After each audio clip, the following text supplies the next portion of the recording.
တူလကွာတွေးသားရဲ့ကိုယ်သမျှခိုင်ခိုင်မာမာအနာဂတ်ဘဝကိုတို့တည်ဆောင်နေမည်တို့ပန်းနိုင်တို့ဤနာတို့ဤရှိစကြမည်အာယုကိုတို့မြင်ရပြီမြတ်ပါပြီပန်းတိုင်းလာတဲ့တို့မြတ်မာပြီပန်းတိုင်းဖွင့်ပါပြီ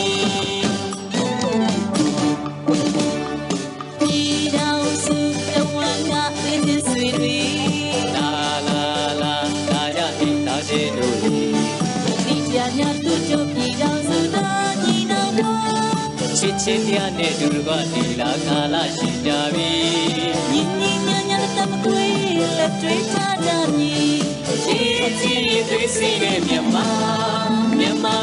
တမီးရဲ့ဘောင်းတရားဝချက်တပံမိုးတီပြေဆက်အောင်မွေးတူလူရယူနိုင်ပြီဆိုယူစီစီစိတ်ကွာနဲ့တောက်စိတ်ဝမ်းခွေးကြပြီမင်းနဲ့တူတူဆွေးနေတိုင်းမင်းတန်တရားကင်းစီပန်းတိုင်းလာတဲ့သူမြတ်ပါပြီပန်းတိုင်းဖွင့်ပါပြီ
မင်္ဂလာပါရှင်2025-26ပညာသင်နှစ်ပညာရေးကျွန်းစုပေးပွဲနှင့်မိဘဆရာအစည်းအဝေးအခမ်းအနားကိုစတင်တော့မှာဖြစ်ပါလေရှင်ကျင်းပမယ့်အခမ်းအနားအစီအစဉ်များကတော့အစီအစဉ်1အခမ်းအနားအစီအစဉ်ကိုဖတ်ကြားခြင်းအစီအစဉ်2အခမ်းအနားကိုပန်းတိုင်းပွင့်ပါပြီးမြမပြည်တခြင်းဖြင့်ဖွင့်လှစ်ခြင်းအစီအစဉ်3တီထောင်သူမှာအမှားစကားပြောကြားခြင်းအစီအစဉ်လေးစံဘော်ရဆောင်တီထောင်ခဲ့သည့်2004ခုနှစ်မှစ၍စေတနာမေတ္တာဖြင့်သင်ကြားပေးခဲ့ကြသောဆရာကြီးဆရာမကြီးများအားဂါရဝပြုလက်ဆောင်ပစ္စည်းပေးအပ်ခြင်းအစီအစဉ်ကဆရာကြီးဆရာမကြီးများမှကျေးဇူးတင်စကားပြောကြားခြင်းအစီအစဉ်6 grade 9ကျောင်းသူကျောင်းသားလေးများမှတောင်စလတ်သစ္စာအလျာတရားရှာဖွေခြင်းနှင့်အောင်ဖွဲကံအကားဖြင့်ဖြောပြခြင်းအစီအစဉ်9လက်ရှိတာဝန်ထမ်းဆောင်နေသော ဆရာကြီးဆရာမကြီးများဝန်ထမ်းများအားလက်ဆောင်ပစ္စည်းပေးအပ်ခြင်းအစီအစဉ်ရှိ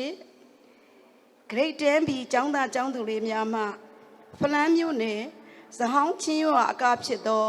အောက်ချင်းငယ်များစုံစည်းရာအကားဖြင့်ဖျော်ဖြေခြင်းအစီအစဉ်ကိုကျောင်းတွင်စာမွေးများတွင်ထူးချွန်စွာအောင်မြင်ခဲ့ကြသည့်ကျောင်းသားကျောင်းသူများအားဆုချီးမြှင့်ခြင်းအစီအစဉ်30 Grade 10 A မှာကျောင်းသားကျောင်းသူလေးများမှချင်းလူမျိုးပေါင်းစုံအကားဖြင့်ဖျော်ဖြေခြင်းအစီအစဉ်7ကျောင်းပေါင်းစုံဘောလုံးပြိုင်ပွဲတွင်တတိယဆုရရှိသောကျောင်းသားများအားဆုချီးမြှင့်ခြင်းအစီအစဉ်73ကျောင်းသားမိဘရဗလွန်လာဇောလျန္နာနှင့်ဦးမပွေရတို့မှဆွေးနွေးခြင်းအစီအစဉ်74တီထောင်သူမှဏီကုံးချုပ်အမှားစကားပြောကြားခြင်းအစီအစဉ်15အခမ်းအနားကိုမန်းတောင်ရိပ်ခိုအကားဖြင့်ကပြဖျော်ဖြေခြင်းအစီအစဉ်6ရဗလွန်ဦးလာစထန်းငါမှဆုတောင်းပေးခြင်းအစီအစဉ်19အခမ်းအနားပြီးဆုံးကြောင်းကြေညာခြင်းတို့ဖြစ်ပါလေရှင်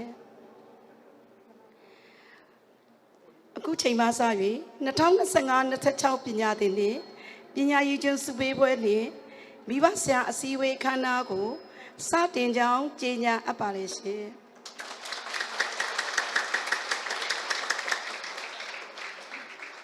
အစီအစဉ်နှင့်ရာအခမ်းအနားကိုပန်းတိုင်းဖွင့်ပါပြီးမြမပြည်တချင်းဖြင့် Grade 10မှာကျောင်းသူလေးများကတီဆိုကပြဖျော်ဖြေ၍ဖွင့်လှစ်မှာဖြစ်ပါလေရှင်ထိုကဲ့သို့ဖွင့်လှစ်နိုင်ပါစေကျောင်းသူလေးများအားဖိတ်ခေါ်အပ်ပါလေရှင်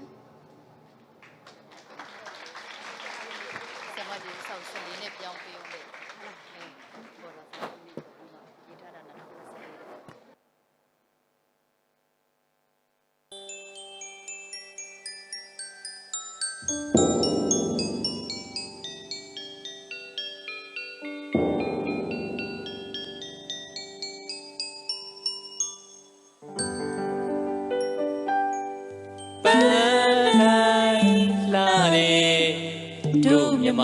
ပြည်ပန်းတိုင်းပွင့်ပါ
တွေ့တဲ့ရဲ့ကိုသမ ्या နိုင်ခိုင်မမအနာဂတ်ဘဝကိုတို့တည်ဆောင်နေမည်တို့ပန်းနိုင်တို့ဤနာတို့ဤရှိစကြမည်အာယုကိုတို့မြင်ရပြီမြတ်ပါပြီပန်းတိုင်းလာတဲ့တို့မြတ်ပါပြီပန်းတိုင်းဖွင့်ပါပြီဒီတော်စုတဝါကလည်းချင်းဆွေတွေလာဒါကြအိမ်သားချင်းတို့ဒီကြားများတို့တို့ပြည်တော်စုတော်ညီတော်တို့ချစ်ချင်းတရားနဲ့ဒုရကတီလာကာလရှိကြပြီညီညီညာညာတမကွေးလက်တွေ့ချကြမည်ချစ်ချင်းတွေစီတဲ့မြန်မာရမီရဲ့ဘောင်တရားဝချက်တပံမိုးတီပြေဆက်အောင်မွေးတူရယူနိုင်ပြီဆိုယူစီစီစိတ်ဝါ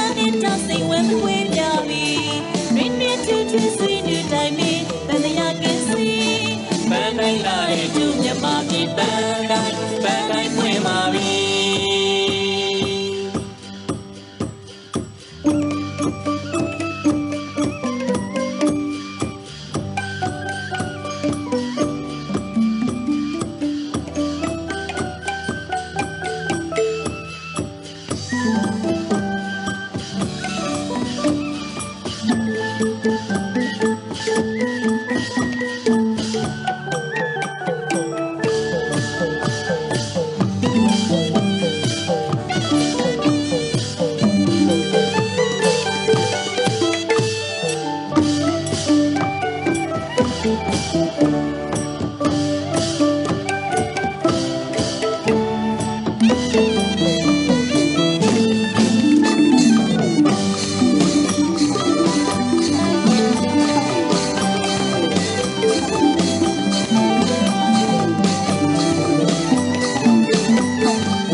မြေကန်ကောင်းသောဗမ်းပေါင်းစုံပွင့်မှုဥပြင်းမှုတို့ရဲ့စေတနာခြေပြေလိုက်ဒီကလိုက်လာနေလိုက်တာ ကြည့်လိုက်စမ်းပါဦးမျက်စိနဲ့တဆောလုံးလုံးလာဒီနေ့ဆိုင်ဝဲအားလုံးလာကိုစီကိုကလာနေကြပါလိမ့် ဘုရားရှင်တို့ကွာတွေ့တရင်လူသမျှတိုင်းကိုင်းမမနာကဘွားကိုတို့တီဆောင်နေပြီ တို့ပန်းနိုင်တို့ရင်မတို့ကိရှိစကြမီအာယုံကိုတို့မြင်ရပြီမြမပြီ ပန်းတိုင်းလာတဲ့တို့မြမပြီပန်းတိုင်းဖွင့်ပါပြီ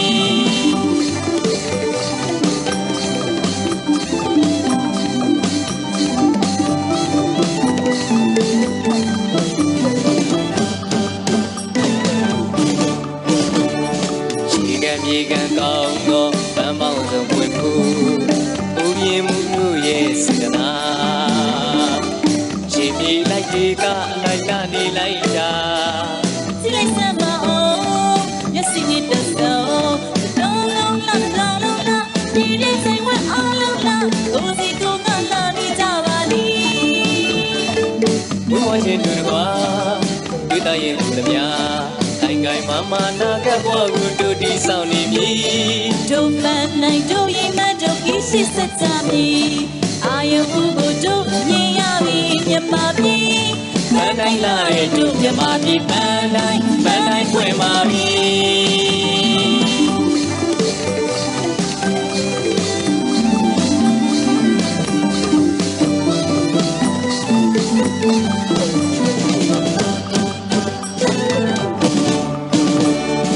ဒီတောင်စုတဝမ်းကလက်ကျဆွေတွေ လာကြဟိလာချင်းတို့ဤ အတိတရားများတို့ပြည်တော်စုသားဒီတော်ဝါ ချစ်ချင်းတရားနဲ့သူတို့ကဒီလာကာလရှိကြပြီ ညီညီညာညာသက်မခွေလက်တွေးလာတာမြည် ရေးကြည့်ရင် သွေးစီးတဲ့မြန်မာသမီးတဲ့ဘောတယောက်မချမ်းတပံမိုးတီပီဆက်အောင်မွဲတူလူရယူနိုင်ပြီ ရှုံယုံချစ်ချင်းစိတ်တွမ်းနေတာစိတ်ဝဲမကွေးပြပြီတွင်တွင်ချစ်ထွေးဆွေးနွေးတိုင်းပင်တန်တရားကင်းစီ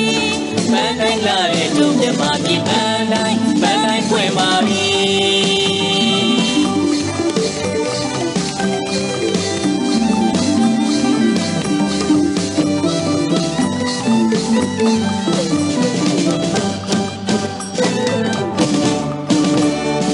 ဒီတောင်စုတဝမ်းကလက်ဆွေတွေ လာရောက်ဟိတာချင်းတို့ဤ အတိတရားညတို့တို့ပြည်တော်စုသားဒီတော်ဘော ချစ်ချင်းတရားနဲ့ဒုရဘတီလာကာလရှိကြပြီ ညီညီညာညာသက်မကွေးလက်တွေးထားကြမည် ရေးချီရင်သွေးစီးတဲ့မြန်မာသမီးတဲ့ဘောတယောက်မချမ်းတပံမိုးတီပီဆက်အောင်မွဲတူလူရယူနိုင်ပြီ ရှုံယုံချစ်ချင်းစိတ်တွမ်းနေတာစိတ်ဝဲမကွေးပြပြီတွင်တွင်ချစ်ထွေးဆွေးနွေးတိုင်းပင်တန်တရားကင်းစီ ပန်းတိုင်းလာတဲ့တို့မြန်မာပြည်ပန်းတိုင်းဖွင့်ပါပြီ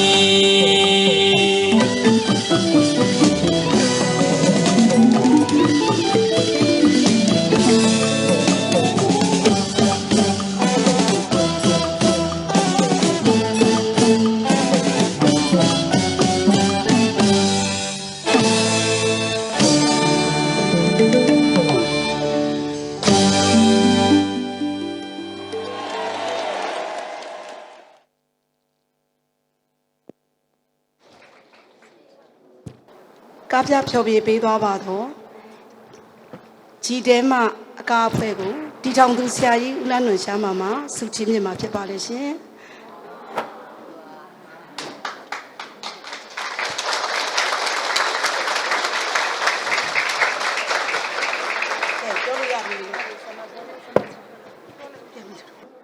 အစီအစဉ်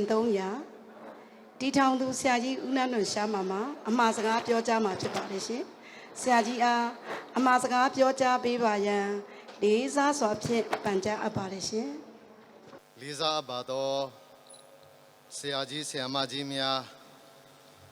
အစည်းအဝေးတက်ရောက်လာကြသောမိဘဆရာများကျောင်းသူကျောင်းသားများစိတ်ရချမ်းသာခြင်းကိုယ်ရချမ်းသာခြင်းမင်္ဂလာအပေါင်းနဲ့ပြည့်စုံသောနေ့ရက်ဖြစ်ပါစေလို့ဆုတောင်းပေးပါတယ်ကျွန်တော်စန်းကိုပိုင်အထက်တန်းကျောင်းဟာဆိုလို့ရှိရင်2004ခုနှစ်မေလ16ရက်မှာစန်းဘော်ရာဆောင်အနေဖြင့်စတင်ဖွင့်လှစ်ခဲ့တာဖြစ်ပါတယ်ထိုကဲ့သို့စန်းဘော်ရာဆောင်ဖြစ်မြုပ်ရေးအတွက်ကိုကျွန်တော်တို့မိသားစုမှငွေကြေးအားဖြင့်စိတ်ထုတ်ခဲ့တဲ့အရာဆိုလို့ရှိရင်တက်နေတဲ့ဟာငွေ3သိန်းနဲ့စခဲ့တာဖြစ်ပါတယ်မိဘများရဲ့ဆုတောင်းပြင်းမှုဆရာကြီးဆရာမကြီးများရဲ့ပံ့ပိုးကိုငင်မှုကြောင့်2015ခုနှစ်ရောက်လာတဲ့အချိန်ဆိုလို့ရှိရင်ကိုပိုင်အထက်တန်းကျောင်းအဆင့်ရရှိလာခဲ့တာဖြစ်ပါတယ်ဒီကနေ့မှာခါတိုင်းနှစ်မှာကျွန်တော်မကျင်းပနိုင်ခဲ့တဲ့ကျွန်တော်ကျောင်းရဲ့ကျွန်တော်ရဲ့ကျေးဇူးရှင်ဆရာဆရာမများကိုဒီမိဘဆရာအစည်းအဝေးမှာကျွန်တော်ဂါရဝပြုဆုချင်းမြင့်သွားမှာဖြစ်ပါတယ်ဆရာကြီးဆရာမကြီးများအားလုံးအပေါ်မှာလည်းကျေးဇူးအထူးတင်လူကြောင်းပြောလိုပါတယ်ဒီကနေ့အခမ်းအနားအစီအစဉ်ကတော့ကျွန်တော်တို့2025-26ပညာသင်နှစ်ပထမနှစ်ဝက်စာမင်းပွဲမှာထူးချွန်စွာအောင်မြင်ခဲ့တဲ့ကျောင်းသူကျောင်းသားများဆုချင်းမြင့်ခြင်းကလေးမျိုးကျောင်းပေါင်းစုံအားကစားပြန်ပွဲထဲမှာတတိယဆုရရှိခဲ့တဲ့ဘောလုံးအသင်းများကိုလည်းဆုချင်းမြင့်သွားမှာဖြစ်ပါတယ်ထိုကဲ့သို့ဆုပြီးတဲ့အစီအစဉ်နောက်ပိုင်းမှာဆိုလို့ရှိရင်ကျွန်တော်တို့တစ်နှစ်တာစမ်းကိုပိုင်ကျောင်းအနေနဲ့ကျွန်တော်တို့ကျောင်းမှာယုံကြည်စိတ်ချစွာနဲ့အနှံပြီးတဲ့မိဘများကနေ ကျွန်တော်တို့အကြံပြုဆွေးနွေးတဲ့အချိန်လဲရှိအောင်မှာဖြစ်ပါတယ်တစ်နှစ်တာလုံးကိုယ့်ရဲ့သားသမီးများကိုယုံယုံကြည်ကြည်နဲ့အနှံပြည့်တဲ့မိဘအားလုံးအပေါ်မှာလဲတီထောင်သူကျွန်တော်အနေနဲ့ကျေးဇူးအထူးတင်လူကြောင်းပြောလိုပါတယ်ကျွန်တော်တို့စံကိုပိုင်ကျောင်းဟာဆရာဆရာမများရှိဒနာဝါဒနာမေတ္တာအပြည့်ဖြင့်တစ်နှစ်ပတ်လုံးတင်ကြားလာခဲ့တဲ့အခါမှာကျောင်းသူကျောင်းသားများမိဘများအနေဖြင့်အားမရခဲ့တဲ့အရာများရှိခဲ့မယ်ဆိုလို့ရှိရင်လည်းပဲကျွန်တော်အနေနဲ့တောင်းပါပါတယ်ကျွန်တော်တို့ပင်ငိုင်းမိသားစုအနေနဲ့ကိုယ့်ရဲ့အနာဂတ်မျိုးရှိတဲ့ကျောင်းသူကျောင်းသားများစိတ်ဓာတ်ပိုင်းဆိုင်ရာစီကံပိုင်းဆိုင်ရာပညာရေးပိုင်းဆိုင်ရာကိုကျွန်တော်တို့အဓိကထားပြီးတစ်နှစ်ပါလုံးထိန်းကျောင်းလာခဲ့ပြီးဖြစ်ပါတယ်ဆရာဆရာမများဟာကိုယ့်ရဲ့ကျောင်းသူကျောင်းသားများကိုကိုယ့်ရဲ့သားသမီးအရင်းချေပမာမကောင်းတာတွေ့ရင်တားမစ်ပြီးမှကောင်းတဲ့လမ်းကိုခေါ်ဆောင်လာခဲ့ပြီးဖြစ်ပါတယ်အခုဆိုရင်ကျွန်တော်တို့လာမယ့်ပတ်နှစ်ဆုံးစာမင်းပွဲပေါ့ဒုတိယနှစ်ဝက်စာမင်းပွဲတချို့အပြိုးနဲ့ဆိုလို့ရှိရင်တော့အတန်းတင်စာမင်းပွဲဖြည့်ဆိုမဲ့အချိန်ကလည်းမကြာခင်ရောက်လာတော့မှာဖြစ်ပါတယ်ကျွန်တော်ကျောင်းတွင်းစစ်လို့ခေါ်တဲ့ KG G1 G2 G3 G6 G7 G8 G10 G11 အဲ့ဒီတန်းနေဆိုလို့ရှိရင်ကျွန်တော်တို့ February 17 ရက်နေ့အပြီးစစ်ဆေးသွားမှာဖြစ်ပါတယ် G5 နဲ့ G9 February လကုန်လုံးမှာပြပါမယ်တက္ကသိုလ်ဝန်ထမ်းကျောင်းသူကျောင်းသားများကိုလည်းပဲကျွန်တော်တို့မတ်လ17 ရက်နေ့နေစပြီးမှစစ်ဆေးသွားမှာဖြစ်ပါတယ်ထိုကဲ့သို့စာမင်းပွဲစစ်ဆေးတဲ့အခါမှာကလေးတွေဟာတစ်နှစ်တန်းကြီးရုံမကဘဲနဲ့မိမိ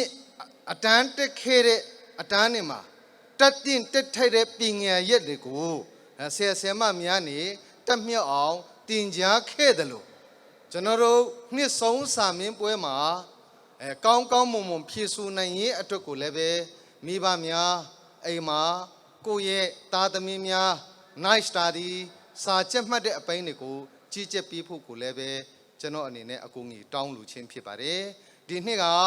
ခါတိုင်းနှစ်နဲ့မတူပဲ G5 G9 G11 အကျစနစ်ရှိလာမှာဖြစ်ပါတယ်ကျွန်တော်ကျောင်းအနေနဲ့တော့အတက်နိုင်ဆုံးပညာရေးကျွန်တော်ကျောင်းမှာတာဝန်ထမ်းဆောင်တဲ့ဝန်ထမ်းအားလုံးဟာအယုတ်80ကျော်ရှိပါတယ်ဆရာဆရာမများအားလုံးနဲ့ပူးပေါင်းပြီးမှလည်းပဲအချိန်ချင်းအတန်းကိုပြောင်းနှုံးမြင့်မာရေး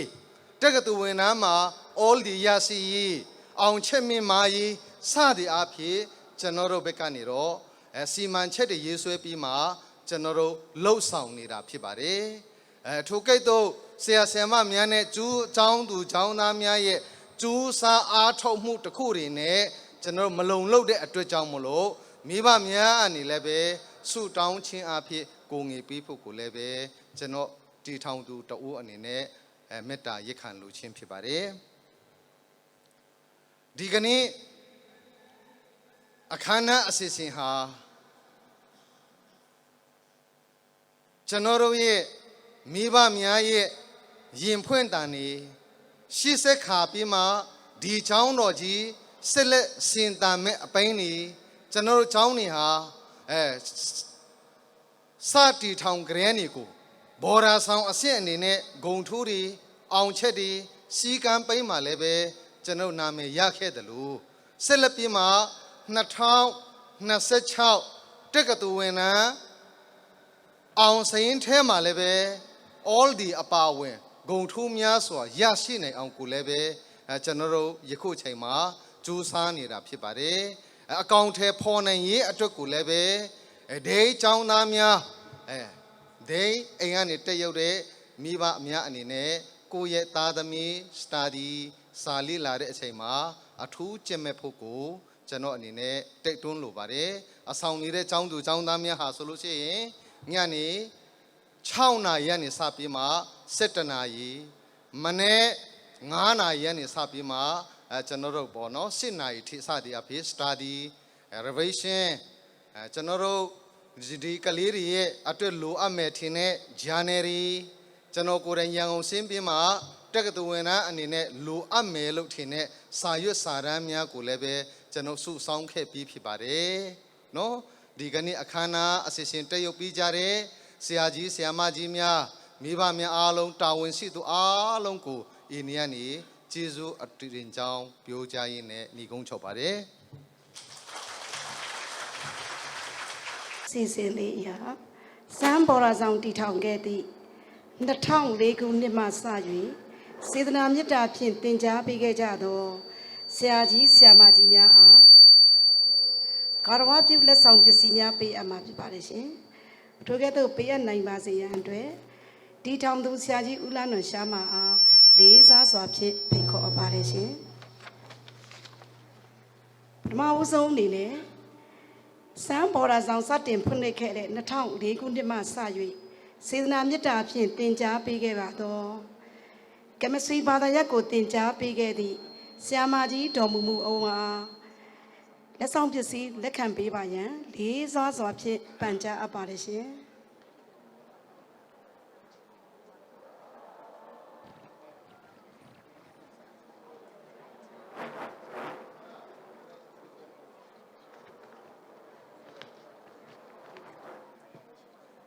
ဘော်ရာတွေခစားနေတဲ့အချိန်ခါတုန်းကတော့ဆရာမကြီးတော်မူမူဟာကမစရီဘာသာရပ်ကိုအင်မတန်မှနာမည်ကြီးစွာနဲ့ကျွမ်းကျင်စွာသင်ပြပေးခဲ့သောဆရာမကြီးဖြစ်ပါလေရှင်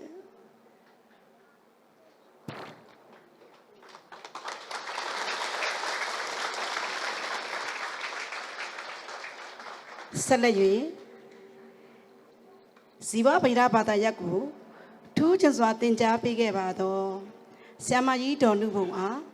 လက်ဆောင်ပစ္စည်းလက်ခံပေးပါရန်လေးစားစွာဖြင့်ဖိတ်ခေါ်အပ်ပါတယ်ရှင်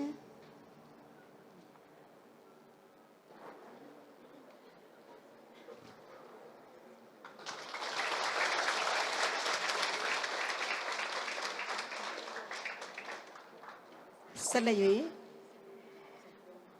ဘောဂဗေဒဘာသာရပ်ကိုသင်ကြားပေးပါသော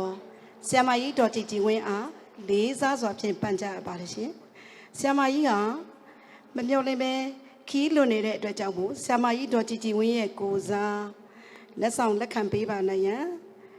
ဆရာမတူကိုဖိတ်ခေါ်အပ်ပါတယ်ရှင်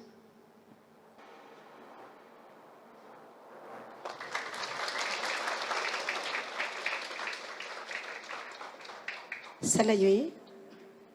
ဆရာကြီးဦးတင်ထွန်းနဲ့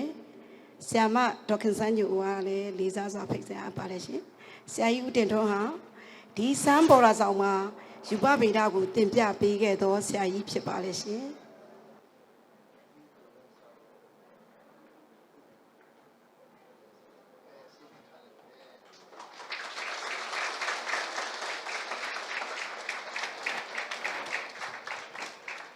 ဆက်လက်ပြီးဇီဝဗေဒဘာသာရပ်မှာယခုထက်တိုင်ထူးကျော်အောင်မြင်စွာသင်ပြပေးခဲ့သောဆရာဥက္ကမောင်ဝင်းအားလေးစားစွာဖြင့်ဆုလက်ခံပေးပါရန်ပန်ကြားအပ်ပါရှင်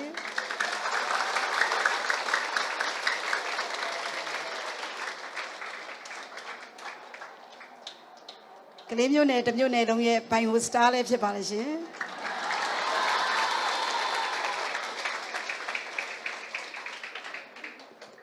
ဒါပဲအသက်ကြီးတဲ့ဆင်းနဲ့ဝင်သွားတော့စိတ်မကောင်းပါဘူးရှင်ကျမတို့အနေနဲ့ကြံရှိနေသော certificate များကိုဆက်လက်ပြီးပေးအပ်ပါမှာဖြစ်ပါလေအကြောင်းဆရာမဒေါ်မူမူအားလက်ခံပေးပါရန်လေးစားစွာဖြင့်ဖိတ်ခေါ်အပ်ပါလေရှင်ကျမတို့စီစီရေးနဲ့ဂုဏ်ပြုလက်မှတ်ပေးဖို့ကြံသွားခဲ့တာပါရှင်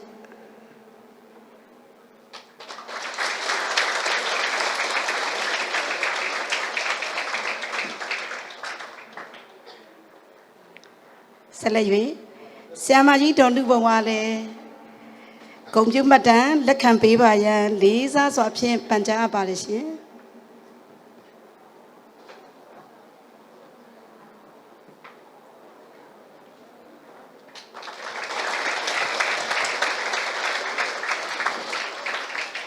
ဆက်လက်ပြီး ဆရာမဒူကြီးဒေါ်ကြည်ကြည်ဝင်းရဲ့ကိုစားဂုဏ်ပြုမှတ်တမ်းလက်ခံပေးပါရန်ဖိတ်ခေါ်အပ်ပါလိမ့်ရှင်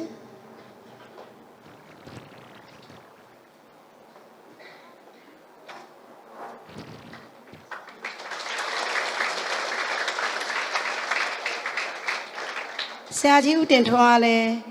ဂုဏ်ပြုမှတ်တမ်းလက်ခံပေးပါရန်လေးစားစွာဖြင့်ဖိတ်ခေါ်အပ်ပါလိမ့်ရှင်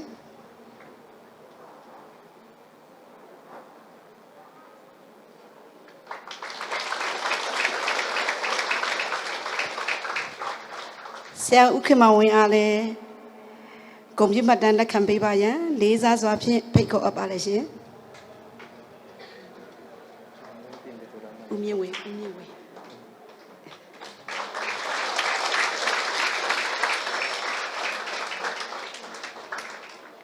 ဆက်လက်ပြီး2004ခုနှစ်မှစ၍ယခုတက်တိုင်စန်းကိုပိုင်ကျောင်းမှာ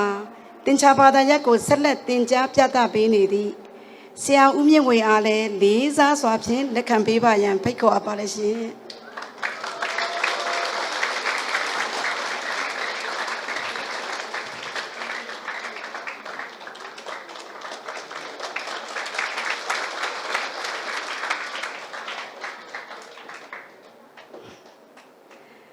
ဆက်လက်ပြီးတင်ချာဘာသာရပ်ကိုတင်ကြားပြသပေးခဲ့ပါတော့ဆရာမဒေါ်ညိုခင်အား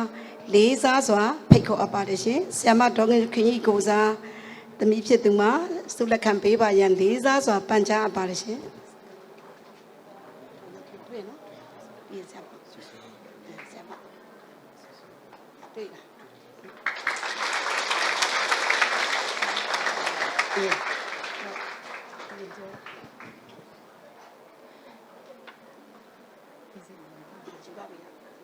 ဆက်လက်၍ယူပဗိဒဘာသာရပ်တွင်ထူးချွန်သောသင်ကြားပေးပါသောဆရာမကြီးဒေါ်ဆွေဆွေမြင့်အားအမတ်တရလက်ဆောင်ချီးမြှင့်ပေးပါရန်လေးစားစွာ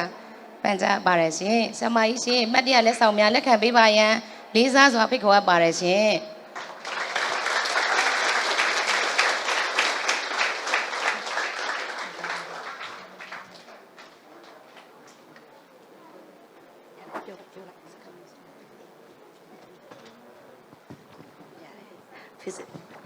ဆက်လက်ပြီး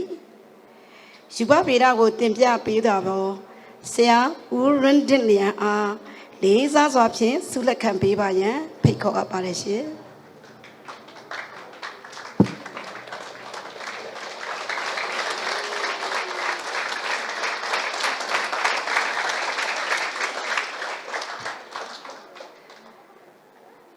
ဆုများကိုချီးမြှင့်ပေးပါတော့ဆရာကြီးအားလေးစားစွာကျေးဇူးတင်ကြောင်းပြောကြားအပ်ပါလိမ့်ရှင်။ပြောအောင်မလဲ။အော်အေးဆက်လက်ပြီး2004ခုနှစ်မှစ၍တင်ကြားပြသပေးခဲ့ပါတော့ဆရာကြီးဆရာမကြီးများမှာကျေးဇူးတင်စကားကိုတူဦးလျင်3မိနစ်ခန့်ပြောကြားပေးနိုင်ပါရန်လေးစားစွာဖြင့်ဖိတ်ခေါ်အပ်ပါတယ်ရှင်ပထမဦးဆုံးပြောကြားပေးရမယ့်ဆရာမကြီးကတော့ဓာတုဗေဒကိုသင်ကြားပြသပေးခဲ့ပါတော့ဆရာမဒေါ်မူမိုးဖြစ်ပါလေရှင်ဆရာမကြီးအားလေးစားစွာဖြင့်ဖိတ်ခေါ်အပ်ပါလေရှင်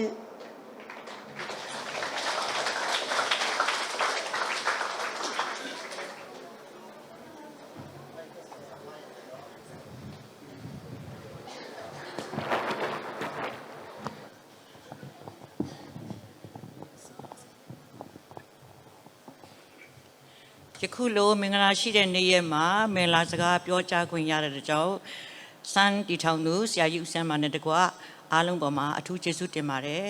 ။ကျမကတော့အထူးမိတ်ဆက်ဆရာမလိုပါဘူး။ခန္ဓာမူကပြောပြတဲ့အတွက်ကျမနာမည်လည်းအားလုံးသိပြီးဖြစ်မှာပါ။ကျမတော့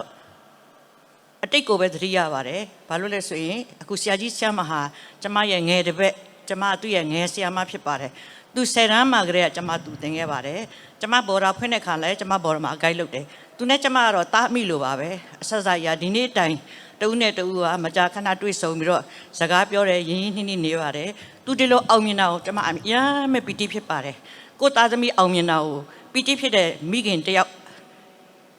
ရဲ့ခံစားချက်မျိုးကျမခံစားပါတယ်။ဘာဖြစ်လို့သူဒီလောက်အောင်မြင်သွားသလဲဆိုတော့ ကျွန်မအခုကလေးတွေကိုလည်းကျွန်မပြောပြခြင်းပါတယ်ကျွန်မတို့ကျမ်းစာမှာလည်းပါပါတယ်မိဘကိုယူသေးစွာပြုလို့တို့ပြုလင်ပြည်တော်၌ကောင်းစား၍အသက်တာရှင်ပြီးကြောင်းဆိုတာပါပါတယ်ဆရာမရဲ့အသက်တာကိုကြည့်ရင်မိဘကိုအများယူသေးပါတယ်သူ့ဖခင်အသက်ရှင်စဉ်တော့ကလည်းဒီစင်ပေါ်မှာသူ့အစာသူ့ဖခင်ကိုပဲနေရာပေးပြီးတော့သူ့ဖခင်ကပဲမိကွန်းပြောကြပါတယ်အဲ့ဒီအထိဖခင်ကိုလည်းသူကနေရာပေးပြီးတော့ဂုဏ်ပြုတယ်လေးစားတယ်ထုံးဒီလကောက်ပဲသူ့မိခင်ကိုလည်းသူတအားချစ်တယ်တအားယူသေးတယ်သူ့မိခင်ကလည်းသူ့တားငယ်ဆုံးဖြစ်ပေမဲ့အားကိုးပါတယ်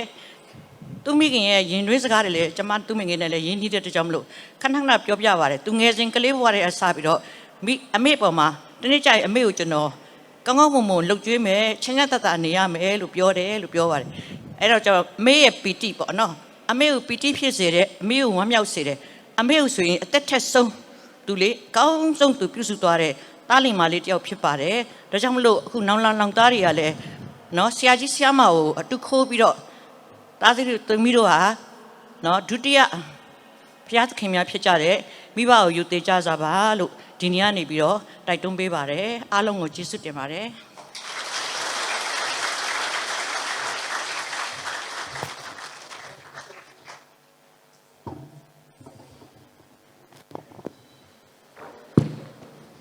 ဆက်လက်၍ဆရာမကြီးဒေါ်နုဘုံကလည်းလေးစားစွာဖြင့်အမှားစကားပြောကြားပေးပါရန်ဖိတ်ခေါ်အပ်ပါတယ်ရှင်ဒီနေ့ဒီစင်ခါမှာဒီစကားနော်မင်္ဂလာစကားကိုပြောခွင့်ရတဲ့အတွက်ကြောင့်မလို့ကျွန်မအင်မတန်မှဝန်တာပါတယ်ဟိုဆရာဆရာမဆိုလို့ဆိုရင်ကျွန်မတို့တပည့်အရင်ခောက်ဖြစ်ပါတယ်ကျွန်မဆိုလို့ဆိုရင်သူ့ကိုကုရ်အာန်ဆရာဘာလို့တင်ပေးခဲ့တဲ့ဆရာမဖြစ်ပါတယ်ပြီးတော့မှကျွန်မတို့သူကစားတော့အိုင်စတိုင်းမနော်ဂိုင်ဆီယာလုပ်တယ်အဲ့လိုလုပ်ရင်းနဲ့သူကျန်ရန်တောင်းနေသူပေါ်ရဖွင့်ချင်နေဆိုပြီးတော့မှသူတောင်းနေအဲ့ဒါကျမတို့ကပြောတယ်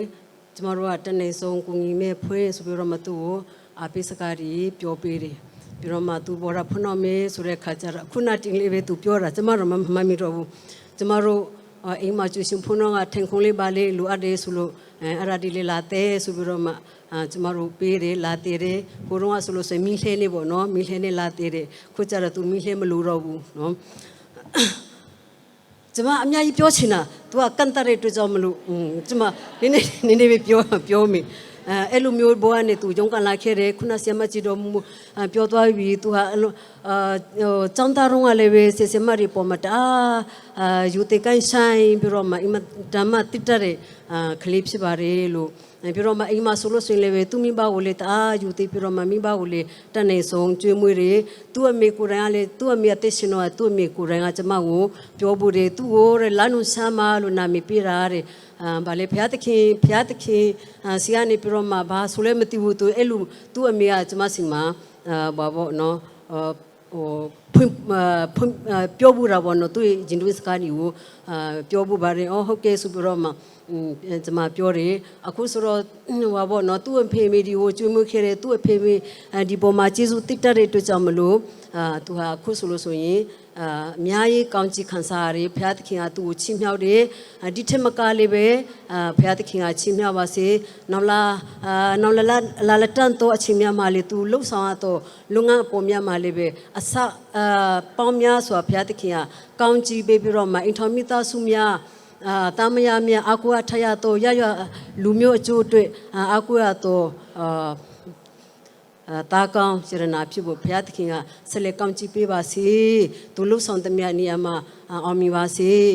ပြီးတော့မှလူရှိသူရှိဘုရားရှိမှာအမြတ်ထားရတော့တာကောင်းစေရနာဖြစ်ပါစေလူကြီးလူကောင်းဖြစ်ပါစေလို့ကျွန်မအနေနဲ့သူ့အတွက်ဆုတောင်းပေးပါရလို့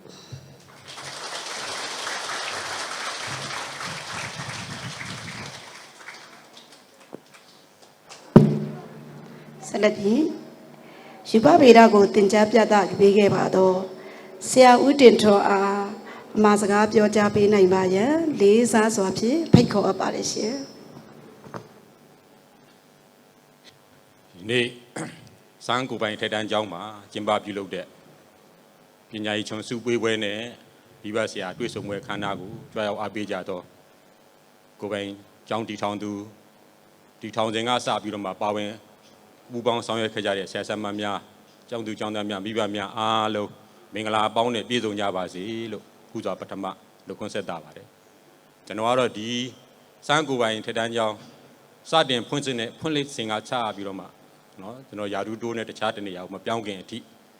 နော်2014အထိပေါ့နော်2014အထိဒီကျောင်းမှာယူပဗေဒသင်ကြားပြသခဲ့ပါတယ်နော်အဲ့လိုသင်ကြားပြသတဲ့အချိန်မှာဆရာကြီးဦးရှမ်းမာနဲ့ဆရာကြီးဦးရှမ်းမာရဲ့အဖေအမေနော်သူ့အမျိုးသမီးနော်ကျန်တဲ့သူ့ရဲ့တူတွေတူမတွေနဲ့အားလုံးကျွန်တော်တို့ဆရာဆရာမများအားလုံးဟာမိသားစုလို့ပူပေါင်းပြီးတော့မှသူ့အတွက်အကြံကောင်းညံကောင်းတွေပေးတယ်ဆောင်ရွက်ဆရာကြီးရှိတာဆောင်ရွက်ပေးတယ်ကူညီပေးခဲ့တယ်နောက်တစ်ခုကတော့ကျွန်တော်ကတော့ဗုဒ္ဓဘာသာဆိုတော့ဗုဒ္ဓဘာသာနီးနဲ့ပြောမယ်ဆိုလို့ရှိရင်ကျွန်တော်တို့ဗုဒ္ဓဘာသာမှာနော်မင်္ဂလာတရားတော်ထဲမှာပါပါတယ်ညာတကာနင်္စသင်္ကဟောဆိုတဲ့စကားရှိပါတယ်နော်ညာတကာနင်္စသင်္ကဟောဆိုတာမိဘ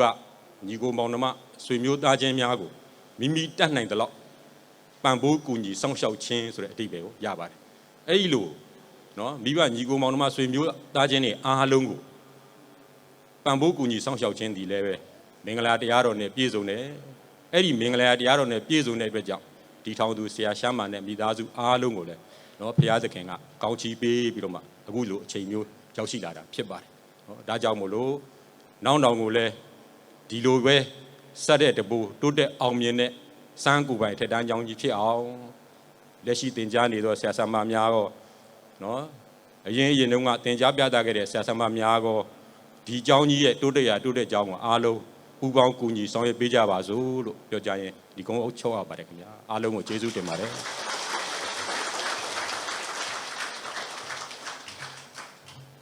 တင်ချာဘာသာရပ်ကိုတင်ကြားပေးခဲ့ပါတော့ဆရာကြီးဦးမြင့်ဝေအားအမှားစကားပြောကြားပေးပါရန်လေးစားစွာဖြင့်ဖိတ်ခေါ်အပ်ပါတယ်ရှင်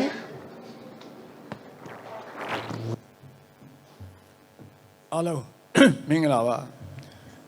ဆရာတော်ဒါတီးတဲ့တိုင်အားလုံးဒီတဟန်းမှာမွေးတဟန်းမှာကြီးတဟန်းသားပါပဲတင်ချာဦးဆရာကဒါဘွဲရပြီးတဲ့22နှစ်ကစပြီးမှဒီစာတင်တဲ့လုပ်ငန်းလုပ်လာတာပေါ့ခုစဉ်ဆရာအသက်80ရောက်သွားပါပြီနော်အဲ့တော့ဘယ်လောက်ကြာလဲဆိုတော့ဒါတွေ့ကြည့်လိုက်ပေါ့ဟုတ်လားအဲ့တော့ဒီစန်းကိုပိုင်ကျောင်းမှာကတော့ဆရာတို့ကဆရာစလုပ်ခဲ့တာ2004ခုနှစ်အဲ့မှာစတင်ခဲ့တယ်တီထောင်သူဆရာကြီးဆိုတာကတော့ဒါဦးရှမ်းမဟာဆရာရဲ့9တန်း10တန်းတုန်းကတပည့်ရင်းပေါ့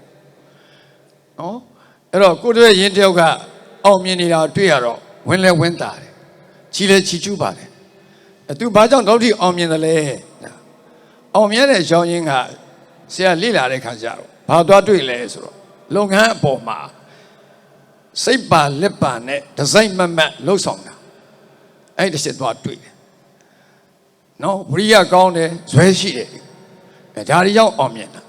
နောက်တစ်ချက်ဘာသွားတွေ့လဲဆိုခုနပြောသွားလို့ပေါ့ဒီဆရာဆရာမဟာမိဘဆွေမျိုးအတိုင်းဝိုင်းပေါ်မှာအမတန်မှပြုစုစောင့်ရှောက်တဲ့လူတယောက်ဆိုတာတွေ့ရတယ်ဆရာကိုပိုင်ကျောင်းတော်များများတင်ဘူးတယ်ဘော်ဒါနီလောက12ကျောင်းလောက်တင်ဘူးပါတယ်ကိုပိုင်ကျောင်းမှာတော့ဆရာ3-4ကျောင်းလောက်ပဲတင်ပါတယ်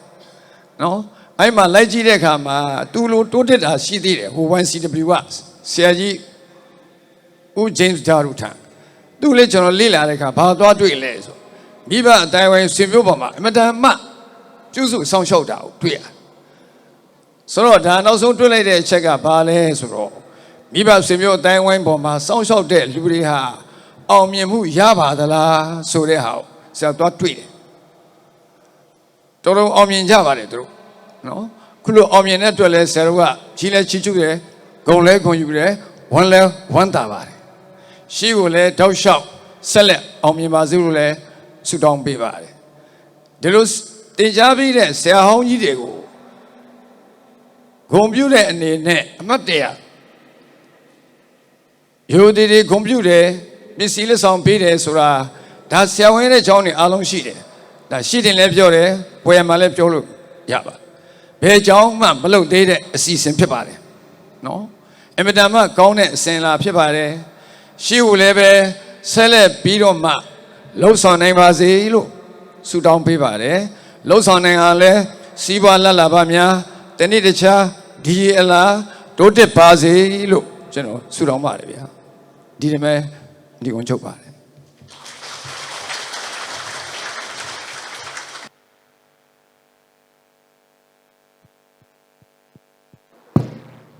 ဆက်လက်ပြီးဇီဝဗေဒဘာသာရပ်ကိုတင်ပြပေးခဲ့ပါတော့ဆရာဥက္ကမောင်ဝင်းအားလေးစားစွာဖြင့်ဖိတ်ခေါ်အပ်ပါတယ်ရှင်ကျွေးရောက်လာကြတဲ့ဆရာဆရာမကြီးများဆရာဆရာမများမိဘများကျောင်းသားများအားလုံးမင်္ဂလာပါဆရာတော်စကားသိမပြရရတယ်ဆရာတော်သိစကားမပြောတတ်ဘူးအခုနဆရာမကြီးတွေပြောအကုန်ပြည့်စုံသွားတယ်နော်အခုနဆရာတန်းထဲမှာလည်းတပည့်တွေအကုန်မြဲတမ်းပြောတယ်ဆရာဦးဆရာမအတကန်ထဲမှာနေတယ်ဆိုတော့ဆရာကမမြင်ဘူးဘာလို့မမြင်ဘူးလဲအမြဲတမ်းအတန်းထဲမှာပဲစာစူးစမ်းနေတဲ့ကလေးဆရာတွေ့တဲ့အထမ်းထဲမှာနေတော့ဆိုဆရာတွေ့တယ်ဘာပဲတွေ့တယ်နော်စာမစူးစမ်းတဲ့နော်ငါပွားကြီးတွေမဆိုးတွေနဲ့ပဲအမြဲတမ်းနမလုံးတဲ့ခါကျတော့အဲ့လိုစာစူးစမ်းတဲ့ကလေးဆရာကိုရှာမပြောတယ်ကျွန်တော်လည်းထမ်းတိကပါတခါမှမမြင်ဘူးဆိုတော့ကျွန်တော်အထမ်းထဲမှာစာစူးစမ်းဟုတ်တယ်အဲ့လိုစူးစမ်းလို့လည်းပဲဒီချိန်နေရောက်လာတာပေါ့နော်ဒါကြောင့်မလို့ကြောင်းအားလုံးကိုလည်းဆရာမကြီးအကုန်လုံးပြောပြီးသားအတိုင်းပါပဲနော်ဆရာဦးဆရာမကိုစာနေမနာပြုတ်ပြီးတော့မှကိုယ့်ရဲ့ဆရာဆရာမများကိုယ့်ရဲ့မိဘများကိုယိုသေးလေးစားပြီးတော့မှနော်မြေဝေမကျနားထောင်ပြီးတော့မှစူးစမ်းမယ်ဆိုလို့ရှိရင်ဒီထက်မကကျိုးမင်းတို့လည်းပဲဆရာကြီးလိုပဲနော်ဒီထက်မကတိုးတက်ကြီးပွားကြပါမယ်ဆိုတော့နော်နောက်ပြီးတော့လည်းဆရာဦးရှာမကြီးကိုလည်းကျွန်တော်တို့ဆရာတို့ပေါ့နော်ကျေးဇူးတင်ပါတယ်အခုဒီဆရာတို့ကိုနော်အသုံးချပြီးတော့မှသူ့ရဲ့ဗတ္တရတွေမှာယုံကြည်ကိုးစားစွာနဲ့နော်အသုံးချတဲ့အတွက်ဆရာတို့လည်းပဲတကယ်လို့များဆရာတို့ခုလို့အိမ်မှာသာနေမယ်ဆိုရင်အိုစားလောက်ပြီနော်ခိုင်ကုန်းပြီးတော့မျက်နှာကြီးအိုစားပြတော့အခုတော့ဆရာဦးချမ်းမှာဆရာတို့အသုံးချတဲ့အတွက်ဆရာတို့လည်းပဲကလေးနဲ့ရင်းနှီးနှီးနဲ့ပျော်ပျော်ပါပါနဲ့နော်တော်တော်လဲလဲနဲ့တွာလာလှုပ်ရှားနေတဲ့အတွက်ဒီနေ့ထိဆရာတို့ပါပေါ့နော်အခုလိုကြမ်းမှတ်နော်ပျော်ရွှင်နေကြတဲ့အတွက်ဆရာဦးချမ်းမှာလည်းအများကြီးကျေးဇူးတင်ပါတယ်ဆက်လက်ပြီးတော့လည်းဒီထက်မကကြီးပွားတိုးတက်ပါစေလို့ဆန္ဒပြုကျေးဇူးညီကိုချုပ်ပါတယ်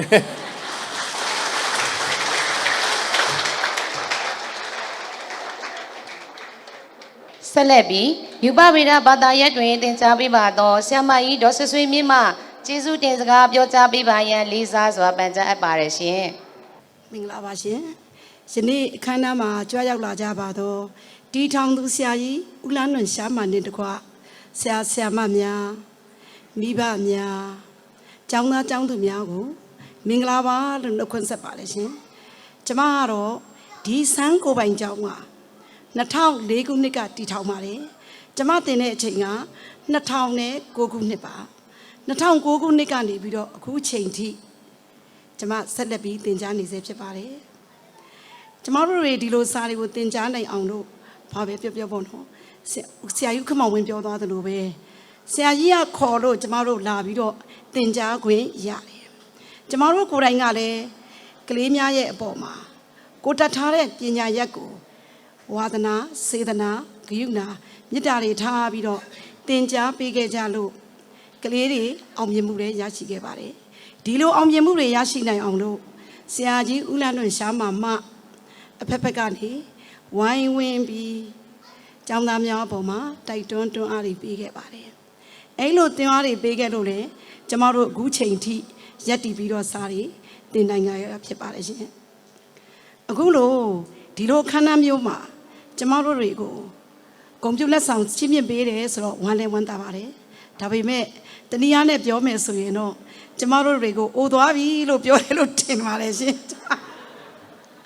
ဒါပေမဲ့ဘာပဲပြောပါကျမတို့တွေဒီကလေးတွေနဲ့စာသင်နေရင်းနဲ့ကိုယ့်အနေကိုအိုသွားတယ်လို့မထင်ဘဲနဲ့ယခုချိန်ထိကျမတို့ဒီလန်းဆန်းတက်ကြစွာဖြင့်စာတွေကိုသင်ကြားနေလျက်ပါအခုလို့ကျမတို့တွေကိုဂုဏ်ပြုချီးမြှင့်ပေးပါတော့ဆရာကြီးဦးလန်းလွင်ရှားပါသည်လေစိတ်ဤချမ်းသာခြင်းကိုယ်ဤကျမ်းမာခြင်းနှင့်ပြည့်စုံ၍စီးပွားဥစ္စာများဒီအလားတိုးတက်ပါစေကျောင်းသူကျောင်းသားများအပေါ်၌လည်းရင်ဝယ်သားကဲ့သို့စေတနာမေတ္တာထား၍ဆက်လက်ပြီးလည်းအုပ်ချုပ်နိုင်ပါစေတာဝန်ထမ်းဆောင်နေကြသောဆရာဆရာမများအပေါ်မှာလည်းမောင်ရင်ဓမ္မညီအမများအကိုများကဲ့သို့ပြုမှုဆက်ဆံရင်းနဲ့စန်းကိုပိုင်ကျောင်းကြီးဆက်လက်၍အတွင်းရှည်အောင်မြင်တည်ရန်ပါစေကြောင်းဆုတောင်းမြတ်တာပို့သလိုက်ပါလို့ရှင်အားလုံးကိုကျေးဇူးတင်ပါတယ်ရှင်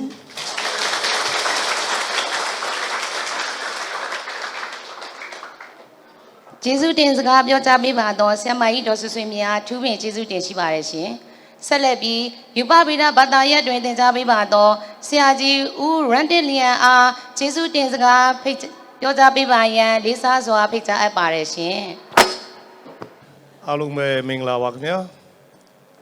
ဒီနေ့အခုနကဆရာကြီးတွေပြောသလိုကျွန်တော်မှလည်းပြောစရာတွေအများကြီးရှိပါတယ်ဒါပေမဲ့အချိန်ကအကန့်အသတ်နဲ့ဖြစ်နေပါတယ်အစီအစဉ်တွေအများကြီးရှိနေသေးတော့နည်းနည်းလေးပဲပြောလိုက်ပါမယ်ကျွန်တော်ဒီနေ့ဂုဏ်ပြုစုတွေလက်ခံရလိမ့်မယ်ဆိုတာဘယ်တော့မှစိတ်ထဲမှာမထားခဲ့ဘူးတော့မမျှော်လင့်တော့အစီအစဉ်ဖြစ်ပါတယ်အဲ့ဒီအတွက်တည်ထောင်သူဆရာဦးဆရာမနဲ့စံမိသားစုအားလုံးကိုအထူးကျေးဇူးတင်ရှိပါတယ်နောက်ပြီးတော့ personal အနေနဲ့ပြောချင်ပါတယ်စံဘောရာဆောင်အနေနဲ့စတင်ဖွင့်လှစ်တုန်းကကျွန်တော်ကကိုယ့်အစီအစဉ်နဲ့တခြားသောရက်တွေရွာတွေမှာစာသင်ခဲ့ဘူးတာရှိပေမဲ့အထက်တန်းယူဘဗေဒဘာသာရက်ကိုစတင်သင်ကြားခဲ့တဲ့နှစ်တွေဖြစ်ပါတယ်အဲ့ဒီနှစ်တွေကလေးကကျွန်တော်ကိုယုံကြည်စိတ်ချစွာနဲ့လက်တွဲခေါ်ဆောင်သွားတဲ့ပထမဦးဆုံးသောကျောင်းတော်ကြီးဖြစ်ပါတယ်နောက်အဲ့ဒီအပြင်ကျွန်တော်မှာငယ်ငယ်ကလေးကသင်ဆရာကြားဆရာမြင်ဆရာတွေဆရာဆရာမများအမြောက်အများရှိတဲ့အထက်မှာဒီနေ့အ ਨੇ အချင်းနာမည်ဖော်လိုပါတယ်ကျွန်တော်တို့ကိုငယ်ငယ်ကလေးကခေါ်လာခဲ့တဲ့အထူးသဖြင့်ကျွန်တော်ကိုသင်ကြားခေါ်ဆောင်လာခဲ့တဲ့ဘိုင်ယိုဆရာကြီးဥက္ကမောင်ဝင်းသင်ကြားဆရာကြီးဦးမြင့်ဝေနဲ့ဘိုင်ယိုဆရာမကြီးဒေါ်နုပုံအထူးသဖြင့်ကျေးဇူးတင်ရှိကြောင်းပြောလိုပါတယ်အဲ့ဒီအပြင်ကျွန်တော်ကိုတင်ကြားခဲ့တဲ့အပြင်လုပ်ငန်းဝင်တဲ့အခါမှာနော်ဒီစံဘောရာဆောင်အနေနဲ့ကျွန်တော်ဝင်တဲ့အခါမှာနော်ဒီမှာအတူတူလုတ်ကင်ကြပြီးတော့ကျွန်တော်ကိုလက်တွဲကြတဲ့အပြင်သူတို့ရဲ့သားသမီးများကိုတင်ကြားပေးဖို့ရအတွက်ကျွန်တော်ကိုစိတ်ချစွာနဲ့ခေါ်ဆောင်ပြီးတော့လမ်းပြပေးကြတဲ့အတွက်ဒီနေ့ဒီချိန်မှာဒီနေ့ဒီအချိန်အထိကျွန်တော်ဟာဒီအချိန်အနေမှာရက်တည်ပြီးတော့ကလေးတွေကိုပညာတွေဆက်လက်ပြီးတော့သင်ကြားနိုင်တာဖြစ်ပါတယ်ဆိုတော့ကျွန်တော်စိတ်ထဲမှာအရင်ထင်ရှားပါတယ်ဆရာကြီးများဆရာမကြီးများအားလုံးကိုလည်းကျေးဇူးတင်ရှိပါတယ်လို့ပြောလိုပါတယ်နောက်ဆုံးအနေနဲ့ကျွန်တော်ကျမများဆရာမများအားလုံး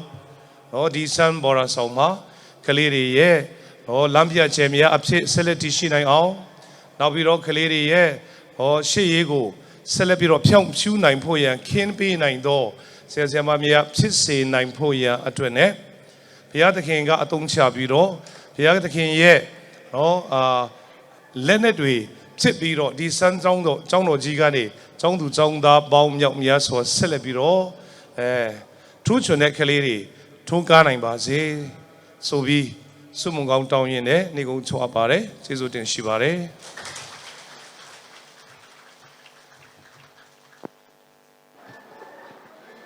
ကျေးဇူးတင်စကားပြောကြားပေးပါတော့ဆရာကြီးဆရာမကြီးများအားအထူးပင်ကျေးဇူးတင်ရှိပါတယ်ရှင်ဆက်လက်၍ grade 9ကျောင်းသားကျောင်းသူများမှတောင်ဇလတ်သစ္စာအလတရားရှာဖွေခြင်းနဲ့အောင်ပွဲခံအကားဖြင့်ဖြောဖြေခြင်းအစီအစဉ်ဖြစ်ပါတယ်ရှင်တောင်ဇလတ်သစ္စာအလတရားရှာဖွေခြင်းနဲ့အောင်ပွဲခံအကားဖြင့်ဖြောဖြေပေးပါရန်grade 9ကျောင်းသူကျောင်းသားများအားလေးစားစွာဖြင့်ဖိတ်ခေါ်အပ်ပါတယ်ရှင်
ကားပြဖြောပေးပြီးသွားသော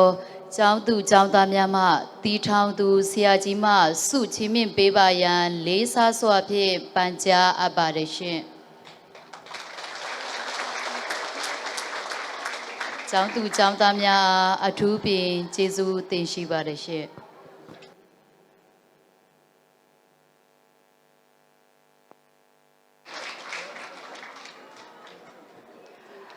ဆက်လက်၍အစီအစဉ်ခွင့်ရ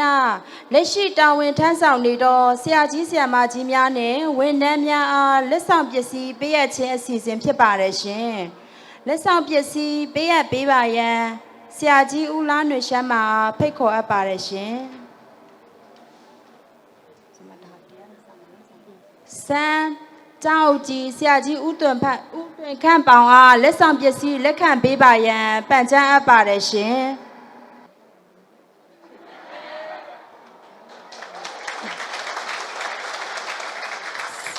ဆရာကြီးဦးတွင်ခန့်ပေါင်အားကျေးဇူးအထူးတင်ရှိပါတယ်ရှင်ဆက်လက်၍စံတုမ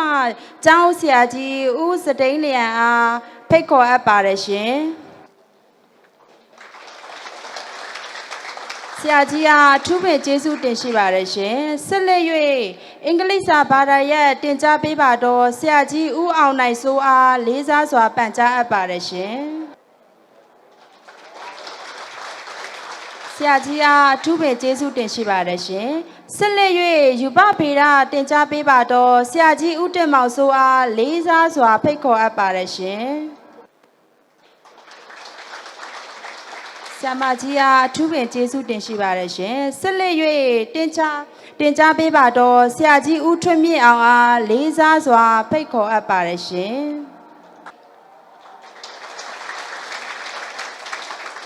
ဆရာကြီးအားအထူးပင်ကျေးဇူးတင်ရှိပါတယ်ရှင်ဆက်လက်၍ဘောဂဗေဒတင်ကြားပေးပါတော့ဆရာကြီးဦးကျုံနှုံးအားဖိတ်ခေါ်အပ်ပါတယ်ရှင်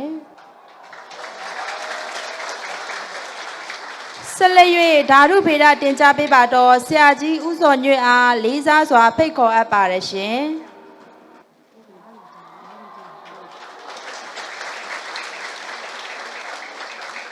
ဆက်လက်၍အင်္ဂလိပ်စာတင်ကြားပေးပါတော့ဆရာကြီးဦးလာရီတန်အားလေးစားစွာဖိတ်ခေါ်အပ်ပါတယ်ရှင်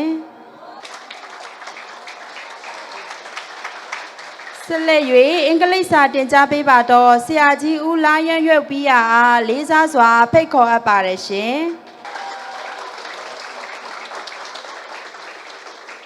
ဆက်လက်၍ဆရာကြီးဦးအောင်မိုးအားလေးစားစွာဖိတ်ခေါ်အပ်ပါတယ်ရှင်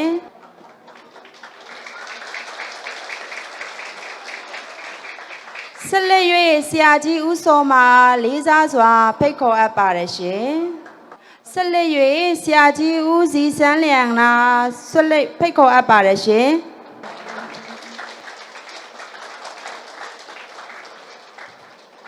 ဆက်လက်၍ဆရာကြီးဦးဒေးဗစ်အားလေးစားစွာဖိတ်ခေါ်အပ်ပါတယ်ရှင်ဆက်လက်၍ဆရာကြီးဦးအောင်သူမင်းအားလေးစားစွာဖိတ်ခေါ်အပ်ပါတယ်ရှင်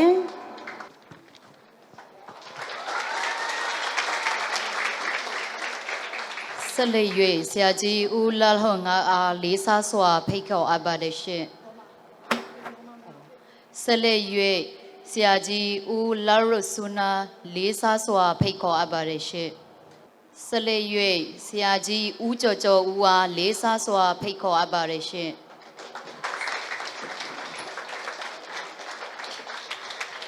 ဆက်လက်၍ဆရာကြီးဦးလာဇကီမာအားလေးစားစွာဖိတ်ခေါ်အပ်ပါတယ်ရှင်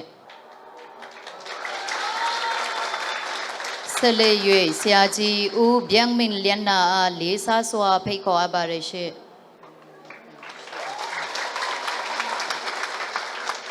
ဆက်လက်၍ဆရာမကြီးဒေါ်စံကူမီအားလေးစားစွာဖိတ်ခေါ်အပ်ပါတယ်ရှင်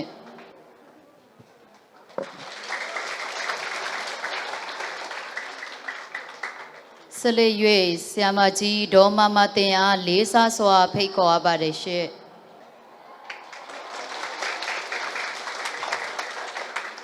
ဆက်လက်၍ဆရာမကြီးဒေါ်ဆန်းဆန်းဦးအားလေးစားစွာဖိတ်ခေါ်အပ်ပါတယ်ရှင်ဆက်လက်၍ဆရာမကြီးဒေါ်လာရန်ပူရီအားလေးစားစွာဖိတ်ခေါ်အပ်ပါတယ်ရှင်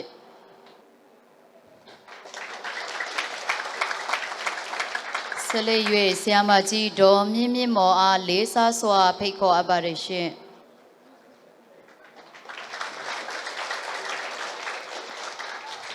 ဆက်လက်၍ဆရာမဒေါ်ချိုမာလွန်အားလေးစားစွာဖိတ်ခေါ်အပ်ပါတယ်ရှင်ဆက်လက်၍ဆရာမဒေါ်ခင်ထွေးမိုးအားလေးစားစွာဖိတ်ခေါ်အပ်ပါတယ်ရှင်ဆက်လက်၍ဆရာမဒေါ်စန္ဒထွေးအားလေးစားစွာဖိတ်ခေါ်အပ်ပါတယ်ရှင်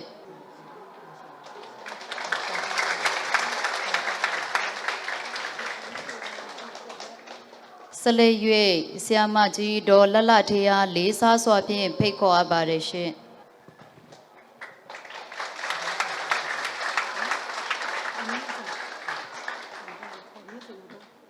ဆက်လက်၍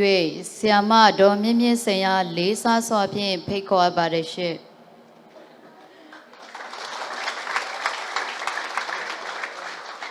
ဆက်လက်၍ဒေါ်ဆရာမကြီးဒေါ်မြတ်မြတ်တန်းအားလေးစားစွာဖိတ်ခေါ်အပ်ပါတယ်ရှင်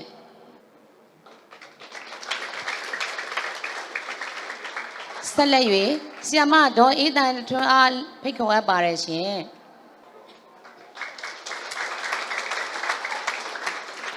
ဆက်လက်၍ဆရာမဒေါ်ဇန်ရှမ်းကျင်အားဖိတ်ခေါ်အပ်ပါတယ်ရှင်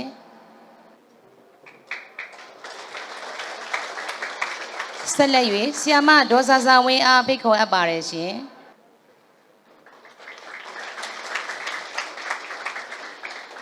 ဆက်လက်၍ဆရာမဒေါ်ညောင်မွန်းကိန်အားဖိတ်ခေါ်အပ်ပါတယ်ရှင်ဆက်လက်၍ဆရာမဒေါ်ကျင်းငိုက်စံအားဖိတ်ခေါ်အပ်ပါတယ်ရှင်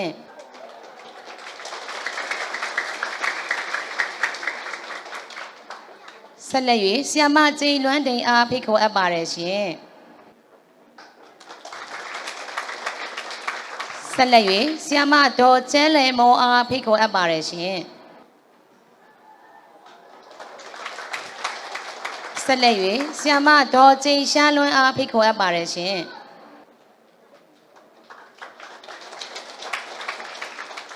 ဆက်လက်၍ဆရာမဒေါ်အေးအေးတိုးအားဖိတ်ခေါ်အပ်ပါတယ်ရှင်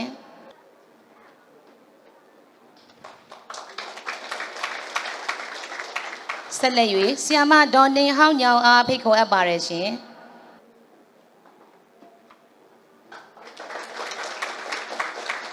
ဆက်လက်၍ဆရာမဒေါ်မိုနာစင်ရှင်းဝုံအားဖိတ်ခေါ်အပ်ပါတယ်ရှင်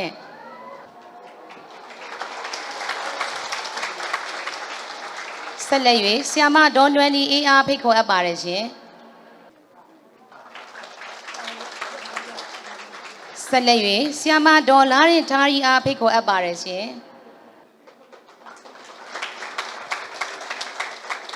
ဆက်လက်၍ဆရာမဒေါ်ခိုင်စုရီအားဖိတ်ခေါ်အပ်ပါတယ်ရှင်ဆက်လက်၍ဆရာမဒေါ်သိင်ကြီးထွေးအားဖိတ်ခေါ်အပ်ပါတယ်ရှင်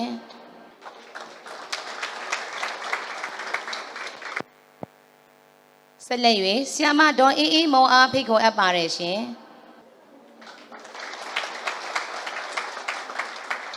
ဆက်လက်၍ဆရာမဒေါ်လာချန်တမ်းမီအားဖိတ်ခေါ်အပ်ပါတယ်ရှင်ဆက်လက်၍ဆရာမဒေါ်တင်တင်မူအားဖိတ်ခေါ်အပ်ပါတယ်ရှင်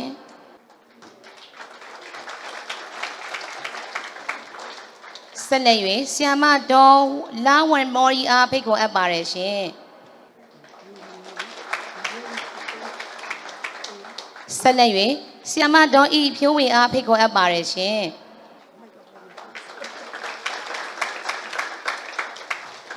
ဆက်လက်၍ဆရာဦးဟရန်ထန်ရလာအားဖိတ်ခေါ်အပ်ပါတယ်ရှင်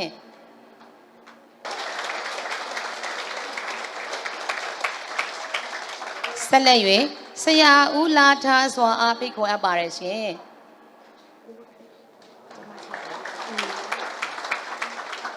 ဆက်လက်၍ဆရာမဒေါ်ညောင်ရှမ်းလွန်းအားဖိတ်ခေါ်အပ်ပါတယ်ရှင်ဆက်လက်၍ဆရာမဒေါ်လာလွန်စွာဤအားဖိတ်ခေါ်အပ်ပါတယ်ရှင်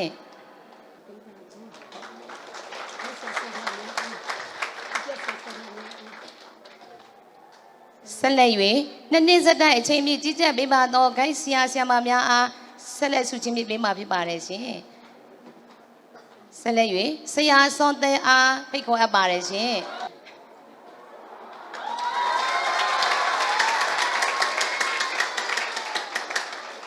ကျေးဇူးတင်ပါတယ်ရှင်ဆက်လက်၍ဆရာဦးဝေယံဦးအားဖိတ်ခေါ်အပ်ပါတယ်ရှင်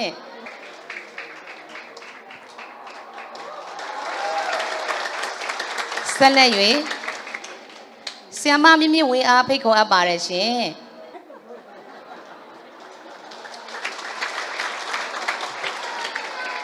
ဆက်လက်၍ဆရာမသူဇာဝင်းအားဖိတ်ခေါ်အပ်ပါတယ်ရှင်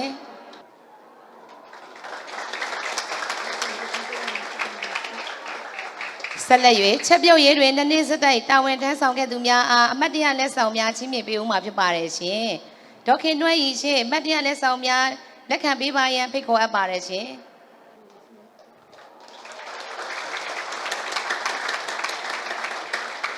ဆက်လက်၍ချက်ပြုတ်ရေးအဖွဲ့မှမသိန်းနန္ဒာအားလက်ဆောင်ပစ္စည်းလက်ခံပေးပါရန်ဖိတ်ခေါ်အပ်ပါတယ်ရှင်ဟုတ်ရပါ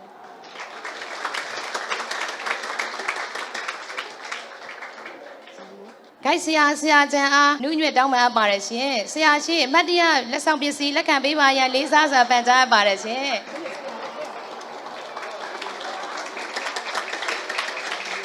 လက်ရှိဝန်ထမ်းများတာဝန်ထမ်းဆောင်နေသောဝန်ထမ်းများအားအမတ်တရလက်ဆောင်များပေးအပ်ပေးပါသောတီထောင်ကြီးဆရာကြီးဦးလွှားနွယ်ရှမ်းမအားအထူးပင်ကျေးဇူးတင်ရှိပါတယ်ရှင်